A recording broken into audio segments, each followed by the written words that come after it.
Sejam todos muito bem-vindos. Eu sou Caroline, sou tutora para disléxicos e nesse canal ensino mães em 4 semanas a entenderem os efeitos da dislexia em seu filho e ajudá-lo a vencer as dificuldades escolares. Fica nessa live porque você vai ver coisas impressionantes, tanto do diagnóstico precoce como do diagnóstico tardio. E agora eu passo a palavra para a Catarina, que ela vai contar um pouquinho o percurso dela, do Fundamental 1, Fundamental 2, até descobrir a dislexia e todo o resto. Aí passei para quinta série, né, que é 6º ano aqui no Brasil agora. Fui para uma escola particular, né? Meus pais pesquisaram várias, né, onde aceitavam e fossem mais próximos, né? Quando eu fui para essa escola, eles disseram que ia fazer um trabalho diferenciado e foi entregue o laudo parcial para ele. Entre 2 vezes por semana eu ficava até mais tarde para o reforço na escola. Eu estudava de manhã, eu ficava até à tarde, 2 vezes por semana. Tive professor de inglês, história, geografia, ciências, né, matemática. Meu professor de matemática, o primeiro, quando eu estava na 6ª série, ele fazia meditação. Antes das aulas a gente meditava e aí ele falava que com essa meditação o nosso processo de aprendizagem iria se desenvolver. E fazer essa meditação e a gente conseguia. Ele era um professor muito bom, né? Ele tinha muita paciência e ele conseguia fazer com que eu aprendesse o básico, né, da matemática, apesar de eu ter a descalculia. Matemática não é meu forte, né? Se não for uma calculadora, aí não sai nada. Mas, enfim, cálculos básicos a gente consegue fazer, né? Aí eu tive minha professora de inglês, que era boa também, só que ela era muito fechada. Aquelas professoras das antigas, sabe? Falava assim, eu não vou fazer, né? Até que um dia, meu professor de história, que Deus a tenha, meu professor de história, ele veio a falecer esse ano. Foi uma pessoa que fez muita diferença na minha vida e eu tenho uma eterna gratidão por ele. Eu senti muito quando ele partiu, que ele era um cara gente fina. Professor Israel, Deus o tenha. Ele fez a diferença na minha vida, vou dizer como. Ele me viu na sala com a professora de inglês, sozinha, não tinha mais ninguém. E eu não conseguia fazer, eu não leio inglês, eu não sei.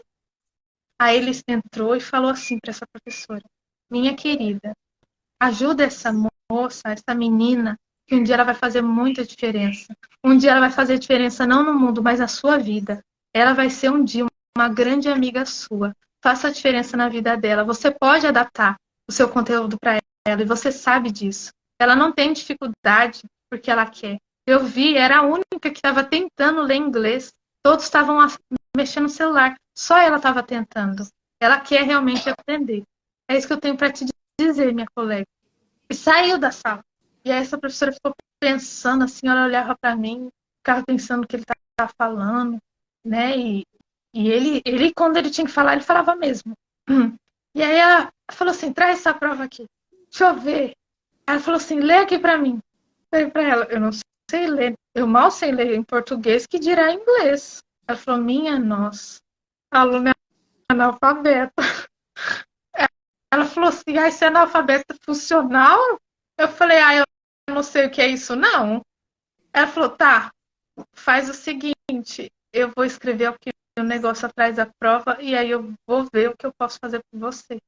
Ela falou assim, quer saber? Vai para sua casa. Eu não vou te aplicar a prova hoje.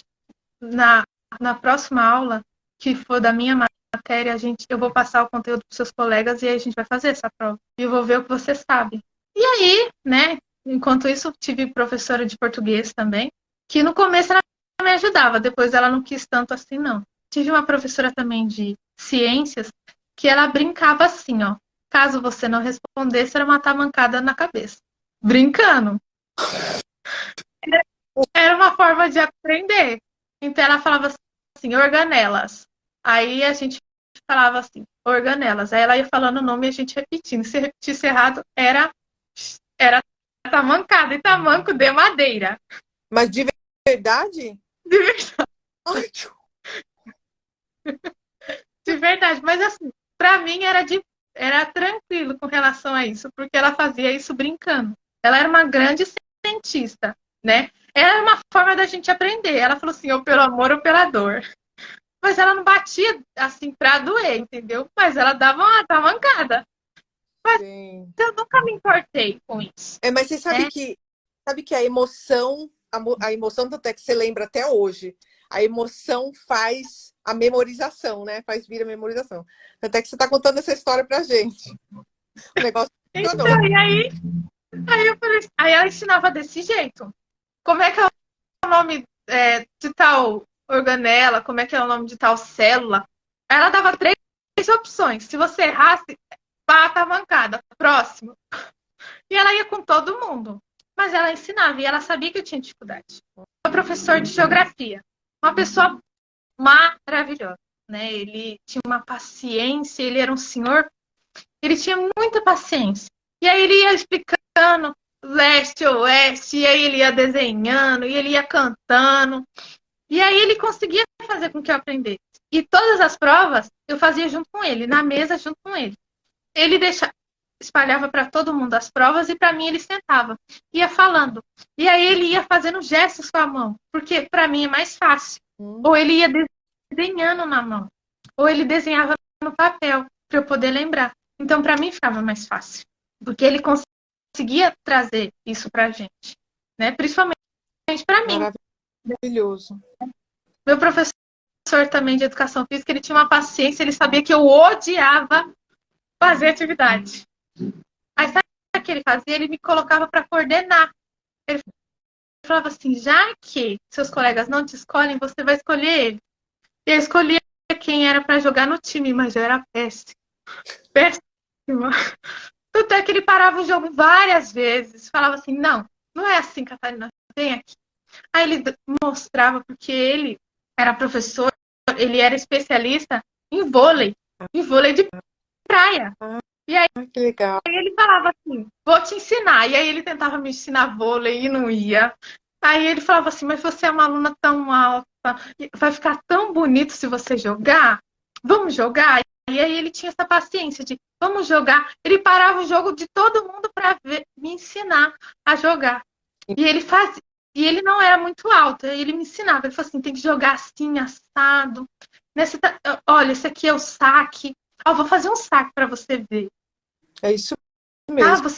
Então ele tinha paciência. Tem que ter essa explicação, né, para o disléxico.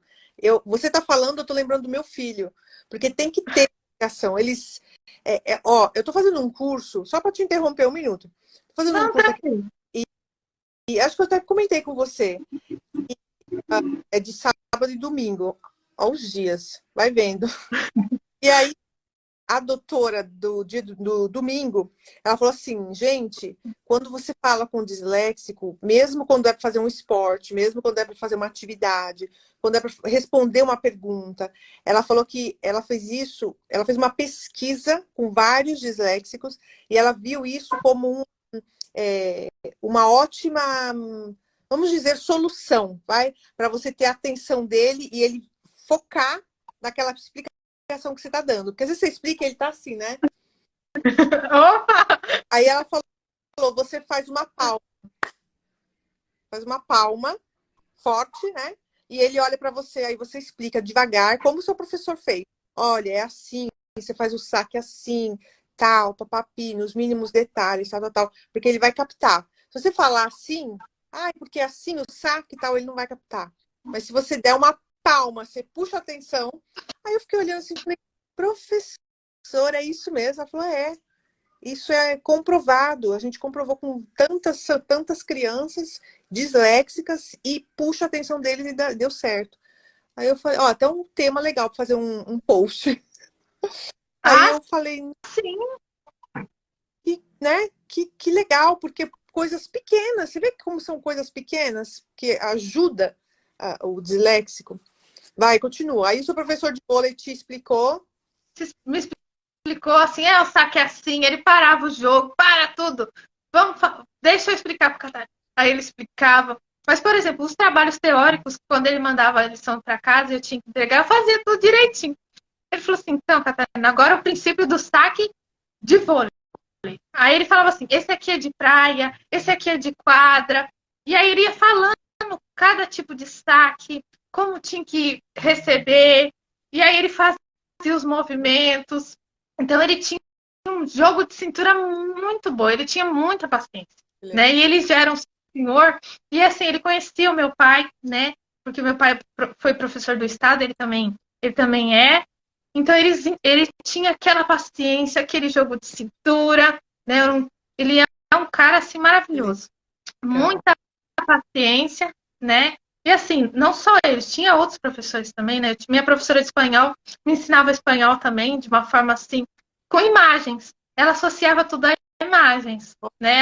Ela mostrava o desenho e ela dizia assim, isso aqui significa uma casa, um carro, né? Com desenhos. Ela fazia provas desse jeito. E eu sempre consegui tirar nota com ela, porque ela trazia para a realidade, entendeu?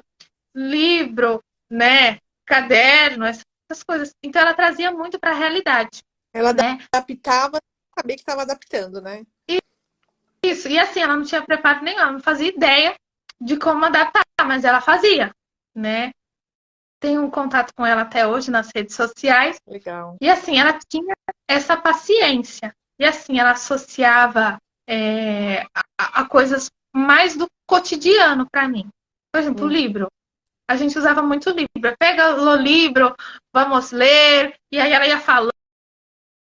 Nem que for o portal, Legal. ótimo. Se você conseguiu o portinho, tá bom demais, né?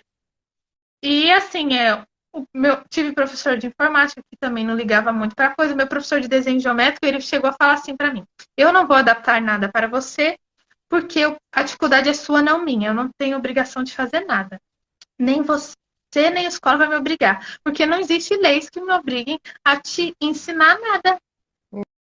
Meu Não, professor de desenho geométrico, né? que Eu era péssimo em desenho geométrico. Meu Deus do céu. Eu tirava tanto zero com esse homem. não, Tanto zero, tanto zero. E ele falava assim, não vou me esforçar para te ensinar. Eu não sou obrigada. Eu não sou isso. obrigada a fazer nada. Entendeu? A dificuldade é sua, o problema é seu. É. E ele falava assim, E, aí- não vou e fazer. ainda hoje, com a lei, né? Com a lei, é que tem muitas pessoas que não sabem que já tem a lei para disléxicos e TDAH. Mas ainda tem professor que fala isso. Ainda existe isso. Deixa eu Tem. te falar uma coisa, Catarina. A gente está quase para chegar a 1 hora. Então, vamos resumir para depois eu poder resumir o meu também, porque eu vou resumir bem, bem resumido para a gente poder, para a live não ficar muito grande. Então, vai para o ponto final e a gente já fecha esse capítulo. Né? Eu acho que cada professor tem uma característica, né? Essa professora de inglês, só para o pessoal não ficar em dúvida, ela passou a ser minha professora de inglês e literatura, né? Então ela passou a fazer algumas adaptações. E hoje a gente tem amizade, a gente sai, a gente toma café, a gente é amiga. Uau! Mas aquela prova depois ela fez junto com você?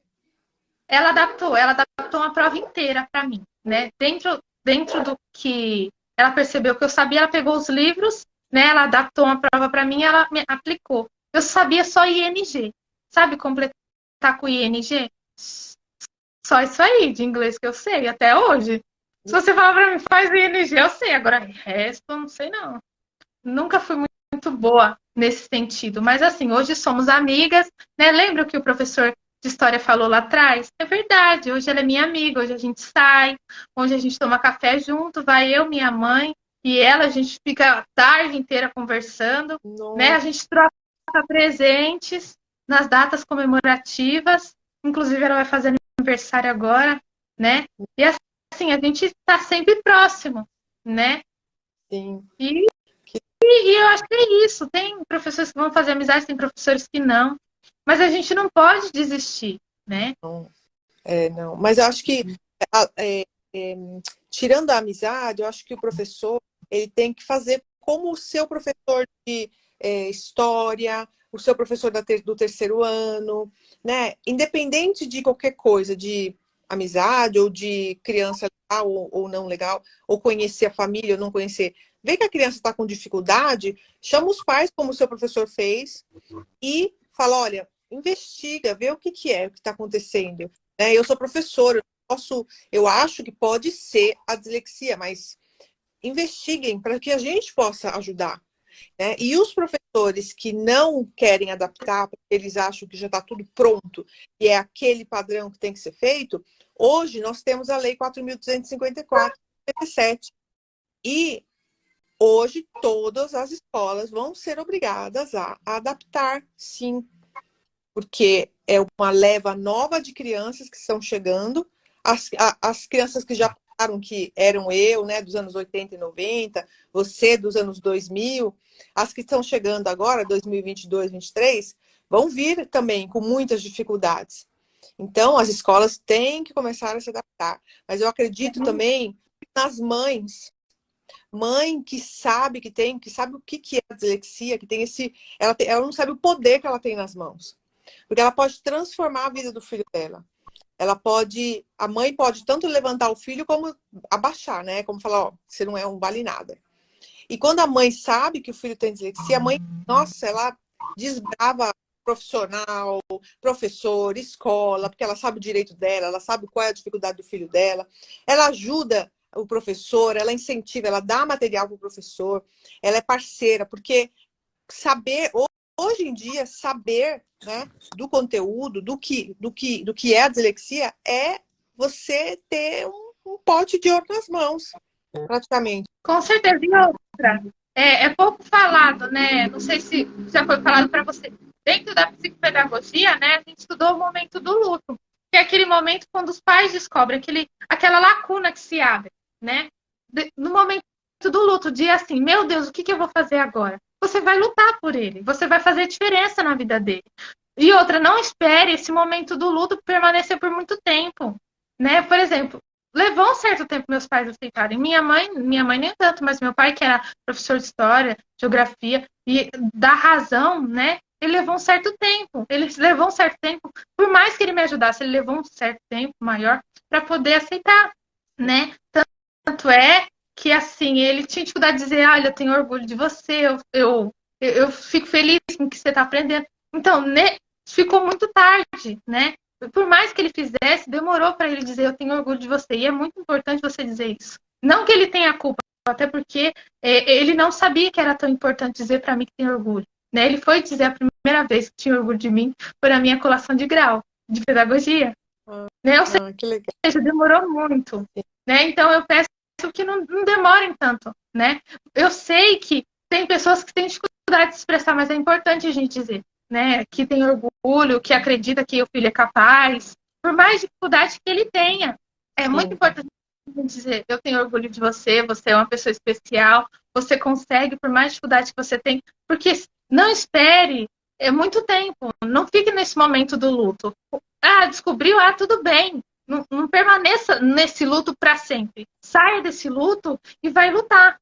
Vai lutar por um laudo, vai lutar por um trabalho diferenciado. Eu tive professores bons, tive professores ruins. Meu professor de física, por exemplo, do ensino médio, ele estudava, além dele estudar física, ele pegou meu livro de matemática, biologia e química para estudar. Ele pegava nos finais de semana, ele estudava o livro inteirinho. O livro tinha 600 páginas. Ele estudava o livro inteirinho para fazer adaptações para mim, porque os professores não queriam. O professor de matemática não queria, ele adaptava. O professor de física não queria, ele adaptava. O professor de biologia não queria, ele adaptava. E não era o conteúdo dele, ele não era obrigado a fazer aquilo, mas ele fez porque ele quis.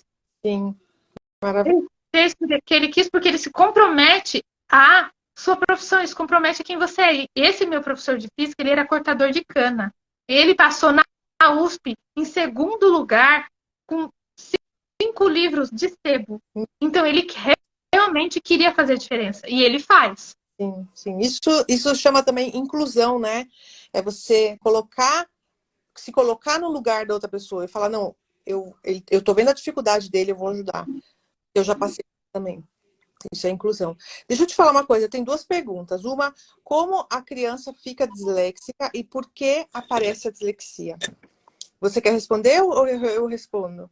Responde você e depois eu completo. Ok. Então, na verdade, a criança ela não fica disléxica. A criança ela nasce com a dislexia.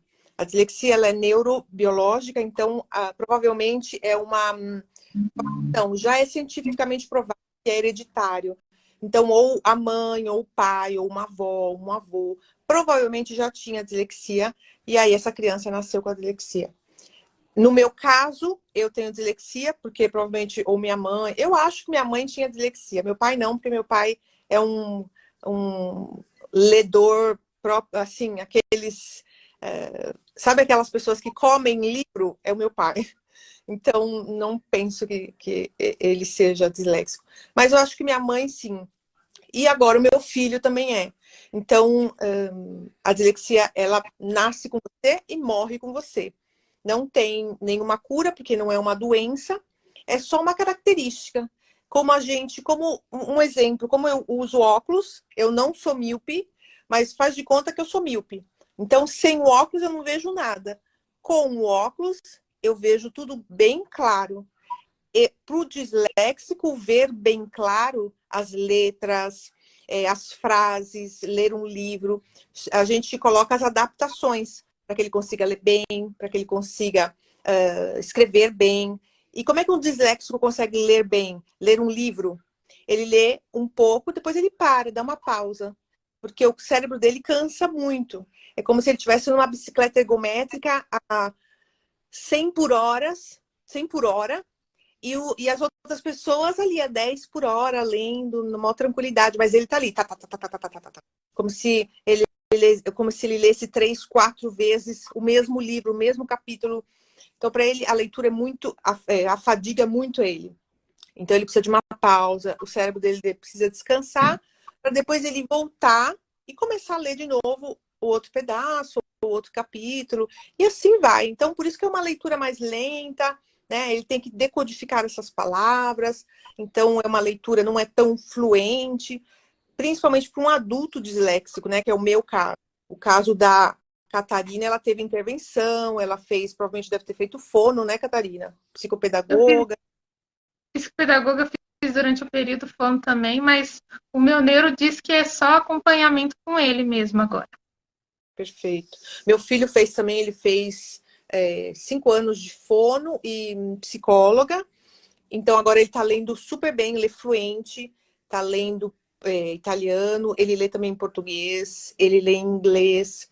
E assim, isso é gradual, não acontece em 6 meses, não acontece em um ano, é gradual. Você vê cada passinho sempre, né, verso em cima, né? O topo, nunca para baixo, porque a criança tá, o cérebro está desenvolvendo, está crescendo, é como é um músculo, né? Então ele está trabalhando e com as intervenções, cada dia melhora, cada dia melhora, cada dia melhora, cada dia melhora. Um adulto não. Eu vou então falar um pouquinho da minha história. Eu descobri a dislexia com 38 anos. Quando eu fui fazer o diagnóstico do meu filho, eu fui atrás da neuropsiquiatra aqui chama neuropsiquiatra infantil, e ela deu o diagnóstico do André e falou: quem na sua família repetiu de ano várias vezes? Eu falei: eu. Aí ela falou: você já fez algum teste? Eu falei: não. Aí, então vamos aqui, vamos fazer. Aí fizemos vários testes, e aqui na Itália, diferente no Brasil, na Itália, a neuropsiquiatra infantil ou adulta, né? Ela faz muitos testes. Ela tem a equipe dela também, que depois a gente faz com a fono e com a psicóloga, mas ela é a peça-chave fundamental de tudo. E aí ela falou: Carol, você também é disléxica. Como aqui na Itália é tudo em italiano, para mim ficou pior ainda, porque é tudo muito mais lento do que no português. Eu falo italiano fluente, eu escrevo italiano fluente, mas é a minha segunda língua, não é a minha primeira língua. Então ela me aconselhou quando eu fosse no Brasil que eu fizesse tudo de novo, os testes. Falei: tudo bem, mas a senhora assinou aí, tá tudo certo? Eu falei: não, você é disléxica. Eu falei: beleza. Finalmente eu sei quem eu sou. Finalmente eu não sou burra. Finalmente eu não sou uma ignorante preguiçosa que não quer estudar, não quer ler. Eu sou disléxica. Para mim foi uma liberação. Ao contrário do meu filho, para o meu filho foi uma coisa assim, foi, putz, eu sou estranho, eu sou diferente dos meus irmãos, porque são trigêmeos, né? Eu sou o que tenho problema. Então ele se fechou. Quando você estava falando, Caterina, que você tinha se fechado, você falava baixinho. Eu lembrei do meu filho. Porque ele falava bem baixinho, assim. As professoras não entendiam nada, as psicólogas não entendiam nada. Ele ia na fono, não entendia nada, porque ele falava muito baixinho. Aí começamos a fazer um trabalho psicológico nele, com a psicóloga, e eu comecei a estudar. Eu fui atrás de informação. Falei, ok, é dislexia? Então vamos ver o que é. Isso foi em 2018. Aí comecei a... Aqui tem um curso para tutores. Você estuda, você é mãe, você estuda para virar uma tutora de disléxico. Assim, dentro da sua casa, você pode dar aula para crianças com dislexia. Eu achei isso incrível. Eu fui atrás. A Fono começou a mandar curso, Carol faz isso, Carol faz aquilo. Olha, compra aquele livro tal. Olha, no curso, próprio dentro do curso, tinha livros que eles separavam para a gente comprar, para trabalhar com o filho em casa. Aí eu falei, maravilha, né? E comecei a estudar. Ó, a minha preguiça, que eu achava que era preguiça, né, para ler, não é que ela sumiu, porque quando eu leio muito, eu me canso, no italiano fala me stanco, já estava falando italiano. Eu me canso, então eu tenho que parar. Eu tenho que parar os 10 minutos, 15 minutos, porque senão eu não rola. Eu fico olhando para o texto Como se e é elas como se não tivesse voassem, né? nada, Não é sei como se você tem se essa impressão, porque palavras quando eu ali me ao canso, vento. quando eu tô lendo, parece que as palavras elas voam, sabe? Tem essa impressão, tipo, meu Deus do céu, quanta palavra! Parece que quando a gente tá estafado de ler, parece que aquilo não acaba. É verdade, é verdade. E aí você não vê mais nada, né? Fica assim, fica um monte de letra embaralhada, assim, você não entende nada. Aí eu não sabia que eu tinha que descansar. Eu aprendi no curso. Aí a professora falou assim: você tem que dar essa pausa de 10 minutos. Estuda, pausa. E o seu filho também vai precisar disso. Aí eu fechei o livro e fui descansar. E até hoje eu faço isso. Quando eu estou muito cansada, eu fecho o livro. Porque o que aconteceu, Catarina, me deu uma vontade louca de estudar, todos aqueles anos que eu tinha perdido, né? Porque eu fiz até o colegial, depois eu fiz ao vestibular para entrar em turismo na Unip, passei, não sei como que eu passei, não tenho ideia, fiz lá, passei. E fui trabalhar na Alitalia, a companhia aérea italiana. E amava trabalhar no aeroporto, imagina, subir, descer, tudo aquilo que era para fazer de tocar, né? Eu ia, subia, descia, tal, maravilhoso. Conclusão da história. Hoje, eu já me formei, me graduei em marketing, agora estou terminando a pós em psicopedagogia. Comecei um curso, fazem 2 semanas aqui na Itália para profissionais sobre transtorno de aprendizagem e educação especial. E me deu uma fome de cultura, de saber o que é, de conhecer, que eu quero levar isso para as mães no Brasil. Eu quero que elas tenham essa fome, que elas comam o que é a dislexia e que elas espalhem isso para outras mães e que elas espalhem a lei brasileira para outras escolas, outras mães também, porque isso é o que levantou meu filho. Isso foi o que hoje ele é um aluno vencedor. Hoje ele fala 3 idiomas. Hoje, anteontem, ele participou de um concurso de matemática e ganhou o certificado. Então, assim, quando você melhora a situação da casa, toda a casa melhorou. Porque quando você busca o conteúdo certo, né? Quando você busca o método certo de estudo, que é diferenciado, sim, para disléxico, tem que ser, porque senão, no modo tradicional, ele não aprende, não adianta ficar fazendo A, B, C, D, E, F, porque não vai, e tem que ser diferenciado, sim, e ele aprende, pega um voo, assim, alto. Eu lembro uma amiga minha, eu preciso até falar com essa minha amiga, no período da pandemia, disse para mim, Carol, eu vejo o seu filho como se estivesse numa gaiolinha de passarinho. E ele tá lá dentro, com a portinha fechada. Quando abrir essa portinha, esse menino vai voar tão alto que ninguém vai segurar ele. E tá acontecendo. Porque ele tá fazendo uns voos assim tão altos que eu tô assim, Andréa, meu filho, quem fez isso para você? Não, mamãe, eu que fiz. Tá aqui, ó, tal. Ele fez um projeto do quarto dele, ele quer ser arquiteto. O projeto está ali. Eu separei porque ele me deu, porque ele falou que eu tenho que fazer um vídeo para as mães do Brasil e mostrar que o disléxico, o descalcúlico, o desortográfico também conseguem projetar coisas, né, quartos e imóveis, mesmo com 14 anos. Eu falei, tá bom, vou fazer, meu filho. Vou elaborar um texto aqui, vou fazer, pode deixar. Então, assim, quando você direciona o seu filho pro método certo, ele vai como seu professor da terceira série, como seu professor de história, né, como a professora de inglês. Então, Com fazer a diferença certeza. na vida Eu do acho que assim, filho, a imagina diferença ela que não é prazer, difícil, é só né? Que algumas legal. adaptações que precisam ser feitas porque a gente aprende de forma diferente. E não é igual é feito para todos, né? Porque aqui no Brasil a gente usa a teoria de Skinner. Skinner é igual para todo mundo, só que tem um detalhe. Nessa teoria, Skinner, ele teve 5 filhos, ele não criou nenhum. Ele colocou todos numa instituição de caridade. Ele não chegou a criar. Como é que a gente pode usar a teoria de alguém que não criou nenhum filho? Isso eu acho super errado na questão do Brasil. Porque a gente usa a teoria de Skinner para Então, tudo. A educação no Brasil é a teoria de Skinner. Só que ele não criou nenhum filho, nem ele, nem a esposa. Eles colocaram uma instituição de caridade, né, no orfanato. E aí o que acontece? Como é que você vai usar a teoria de alguém que não cuidou nem de seus filhos? não. O Brasil tem que mudar muita coisa, principalmente na educação. Tem que rever os conceitos, porque é impossível você querer incluir, né? A pessoa fala tanto de inclusão, é impossível você poder incluir com uma teoria dessa. É impossível você receber respostas do professor falando, não, eu não vou adaptar nada, porque o livro está aí, já está pronto, e eu não tenho tempo para fazer isso. É impossível, né? E você tem que se virar, você, mãe, tem que se virar para achar informação, caçar, e às vezes acha até errada. Informação fake news, né? Lembra que a gente estava falando sobre informação errada? Gente que faz Ainda tem propaganda essa de que é desinformação, né? disléxico e na Sobre o verdade que não é é. dislexia, Então, assim, você acha. como acontece o processo de aprendizagem. Não é difícil fazer adaptações, né? Não só para os pais, como para professores, e principalmente os professores se abrirem.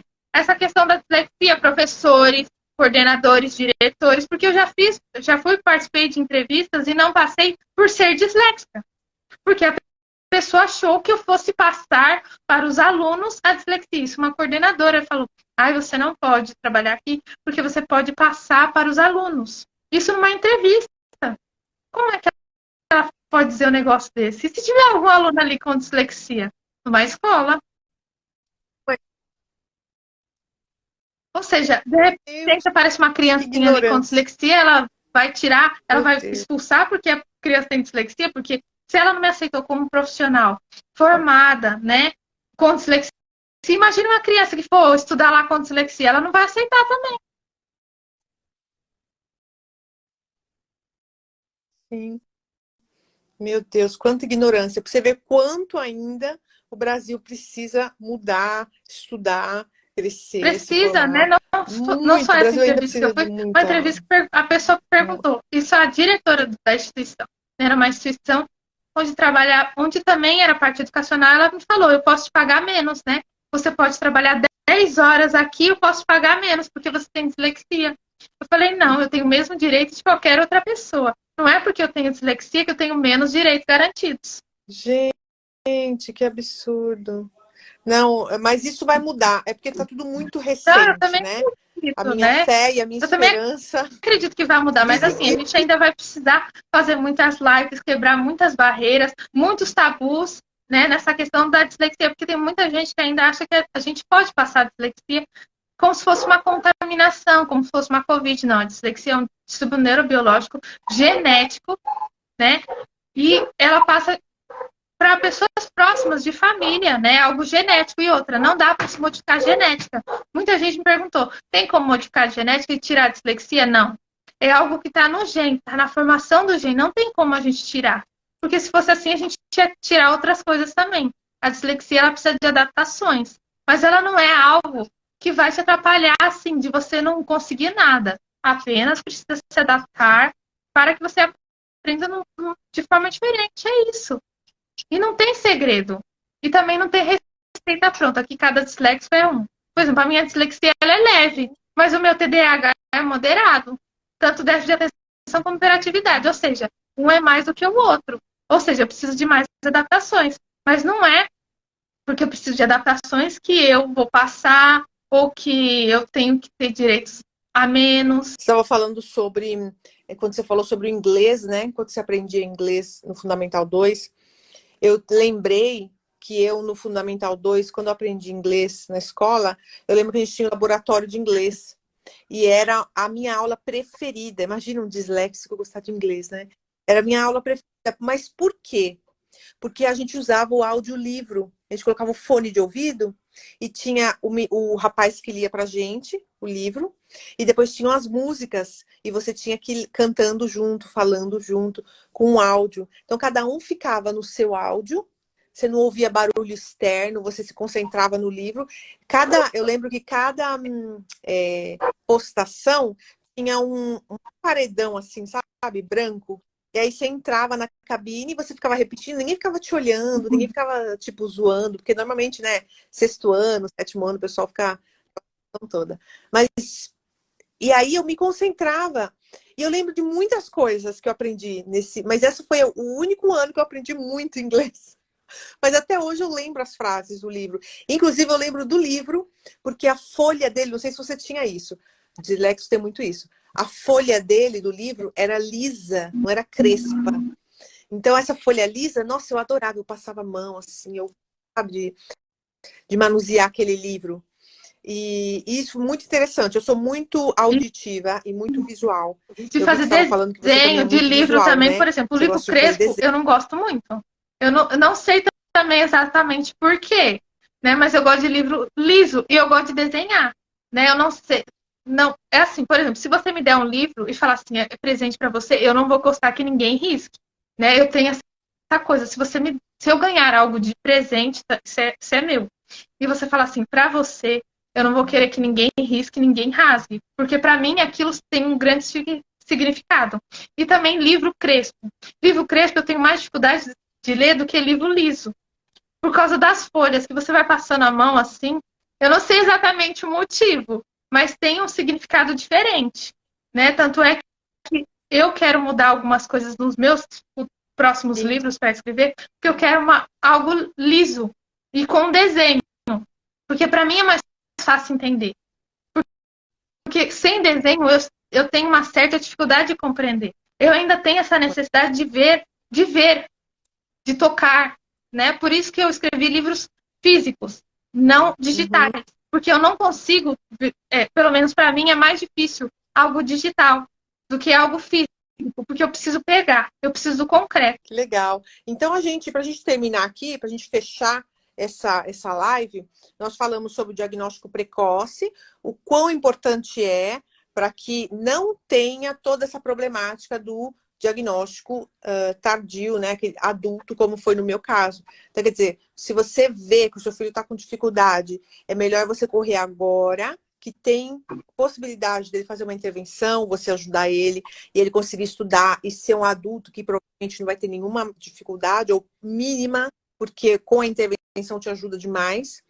Ou, se você deixar, né, aí fica a critério seu filho vai crescer com milhões de dificuldades escolares, pode ser até que não arruma um trabalho importante, porque, né, e ele vai fazer o diagnóstico dele lá na frente, quando for adulto, vai correr contra o tempo como eu, mas vai conseguir também, né, depois ter um bom trabalho, ou vai conseguir estudar, se formar. Mas eu te aconselho a pegar a estrada da Catarina e fazer um diagnóstico precoce. O meu não foi fechado de forma precoce, né? Porque a minha dislexia, ela é diferente das outras, né? A gente não pode esconder. Tem dislexia que não dá para ser fechado quando criança, pelo fato dela ser rara. A minha é rara, por exemplo. Porque eu tenho múltiplos transtornos. Eu tenho 5. A ABD nunca tinha fechado o laudo de uma pessoa que tem 5 transtornos, somente da dislexia e o TDAH. Né? Então, eu tive que procurar outros caminhos. Né? Inclusive, vou mostrar para ilustrar para as pessoas que, para mim, por exemplo, ficaria mais fácil. Esse aqui é o laudo do meu neurologista, né? Onde ele fala das minhas dificuldades, e o laudo da neuropsicóloga que ele indicou. Está tudo descrito aqui bonitinho, as minhas dificuldades, as minhas habilidades, para só depois de eu entregar todos esses documentos, a BD conseguir fechar. Ela pegou as informações do neuro e da neuropsicóloga que o meu neurologista indicou para eles conseguirem fechar. Você quis fechar o laudo da ABD porque eu é o quis laudo fechar internacional, porque, ou você quis fechar além de ser uma questão de princípios, né? Porque eu sentia com um grande ponto de interrogação na minha vida, e por ele ser internacional também, porque eu acho que a gente tem que conhecer outras culturas. Eu morro de vontade de conhecer outras culturas. Eu acho que todas as culturas têm muito a agregar, e eu tenho vontade de um dia fazer um intercâmbio para estudar sobre a dislexia, né? Eu tenho muita vontade de qualquer país que entenda que a pessoa com dislexia precisa de adaptações e que eu tenha mais informação para mim, porque eu sou uma pessoa muito curiosa, né? E principalmente, sim. Sim.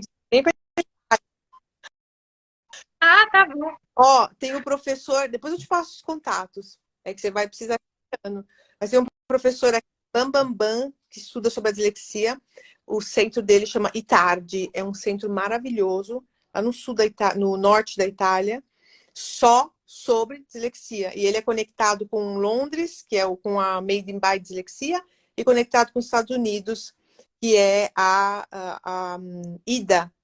Então, assim, um polo fantástico, internacional, que fala só sobre transtorno específico de aprendizagem, que é próprio curso que eu estou fazendo com esse doutor, chama Crispiani. Não, eu acho super importante a gente buscar informações. Eu procurei a BD além desse ponto, porque a gente tem um ponto de interrogação. Você fala assim, meu Deus, o que está acontecendo? Eu não consegui. Eu fiz pedagogia sem o laudo fechado e foi muito difícil. Eu tive que ralar muito. Eu tive que me esforçar muito. Eu fiquei em várias vezes de exame, não cheguei a ficar de DP, mas fiquei muito de exame. E assim, eu senti essa necessidade enorme de falar assim, meu Deus, o que está acontecendo? Por que essas dificuldades aparecem? Por que eu não consigo entender certas coisas? Por que tem coisas que acontecem comigo que me incomodam? Por que eu tenho 30 vezes o mesmo pensamento e não sai da minha cabeça? Porque as pessoas falam assim, é só você focar em outra coisa. Eu não consigo. Quando eu ponho uma coisa na cabeça, eu falar para você, eu vou fazer pós-graduação. Você pode ter certeza que eu vou dar um jeito para fazer. Por mais que seja difícil. Né? Porque eu sou uma pessoa assim, se eu colocar uma coisa na cabeça, dificilmente alguém consegue tirar. Sabe aquela pessoa assim, vou conseguir. Aos trancos e barrancos eu vou conseguir. Passando, não passando, eu vou tentar. Mas a gente tem que se esforçar, entendeu? Então foi por isso que eu procurei a BD. Claro, eu procurei ter um laudo internacional para que ele seja traduzido, porque eu quero estudar em outros países, eu quero mais informação, né? E assim, o laudo do meu neurologista também tem. Eu tenho 3 laudos, na verdade, né? Para que as pessoas entendam que esses papéis que eles são importantes. Eles são importantes para que a pessoa entenda que não é fácil. E que eu não estou com preguiça. Eu não aprendo não é porque eu não quero. É porque eu aprendo de forma diferente. Você tem que adaptar. Eu estou fazendo 2 pós-graduações ao mesmo tempo e uma faculdade. E eu não tenho preguiça. Né? Eu faço a radiologia, eu faço neuropsicologia e neuropsicopedagogia. 2 pós-graduações ao mesmo tempo, né? E assim, não tenho preguiça de fazer outras coisas. Eu gosto de dar lives, eu gosto de fazer entrevistas. E eu não tenho preguiça. E ainda estou escrevendo um livro novo. Né? Foi meu primeiro livro e esse é um livro solo. É um livro onde só eu escrevo. Né? Um livro solo significa que só eu escrevi ele. É onde eu conto a minha trajetória de vida. É um livro autobiográfico, onde eu conto a minha trajetória de vida, as dificuldades, as superações, até a minha pós-graduação, né? Até a minha terceira pós-graduação. Hoje eu estou na 7ª e 8ª. Catarina Mendes Rodrigues. Vocês podem achar o livro da Catarina no Mercado Livre. Tem a história dela, né? Desde criança até a pós-graduação. Isso, tem algumas atividades que eu fiz quando criança, para que a pessoa entenda, ela consiga ver como é que é uma criança. Porque tem muita gente que pergunta, como é que é uma criança disléxica? E o nome do meu livro é Eu e a Dislexia, né? Okay, aqui também legal. tem. Aqui atividades com cola, como eu gostava de cola, né? Mas eu acho que, assim, para começar, o pessoal começa por esse livro. Porque eu tenho outros livros, mas que não abordam a dislexia, né? Eu vou mostrar só para as pessoas verem, mas eles abordam outro assunto. Porque como é um livro solo tem um peso diferente. Livro solo é só eu escrever. Os outros livros são coletâneas, são eu e outros escritores. Então, eu não posso escrever muito. Mas eu pretendo, ano que vem, lançar um livro infantil sobre dislexia. Tá, legal. Porque precisa, no mercado não tem muita coisa, né, sobre dislexia. Então, são poucos os livros que tem e pelo que eu tô vendo, o seu é bem o que aconteceu mesmo, bem na realidade, né? Com muita característica verdadeira. Não uma pessoa que não é E não tem, disléxica e tem escreve uma um grande livro para diferença, né? disléxicos. Quando eu escrevi meu livro, eu procurei vários livros sobre dislexia, fui em sebos, peguei livros antigos, e aí eu vi que era só cientistas, só pessoas que estudaram a dislexia que escreviam um livro. Até a própria Associação Brasileira de Dislexia, eles vendem livros científicos. Só que as pessoas, nem todo mundo consegue entender livro científico. Tem parte científica no meu livro, mas é pouquinho. O resto é trajetória de vida. Se você não colocar uma trajetória de vida, ninguém vai entender nada. Pouca coisa, porque é muito científico. É pessoas que já fizeram doutorado, pós-doutorado, né? E são pessoas que estão num nível muito acima acadêmico, e não é uma palavra simples, não é um conteúdo simples, é um conteúdo muito denso, um conteúdo acadêmico. Se eu quiser apresentar uma tese, eu consigo com esses livros. O meu não, o meu é mais pessoal, vivências pessoais, do que mais acadêmico, né? Muita gente pergunta, quais são as características físicas da pessoa com dislexia? Não tem. Nós não temos características físicas, nós temos características quando a gente vai escrever, quando a gente vai ler, mas físicas não, igual os síndromes, não. Tem diferença, né? E esse foi o meu último livro que eu lancei, que é da... São escritores da velha guarda, são escritores de 50, 70, até 80 anos. Eu só entrei para substituir um escritor que não estava bom, não estava muito bem de saúde. Esse livro eu conto sobre o povo Yanomami, os indígenas do Brasil. Tem um outro também que eu vou lançar agora, assim, até julho ou agosto, que é sobre o mundo do café, quando veio o café aqui para o Brasil. E o que vai ser lançado em novembro vai ser sobre o meu mundo acadêmico. É uma coletânea onde eu vou contar sobre o meu mundo acadêmico.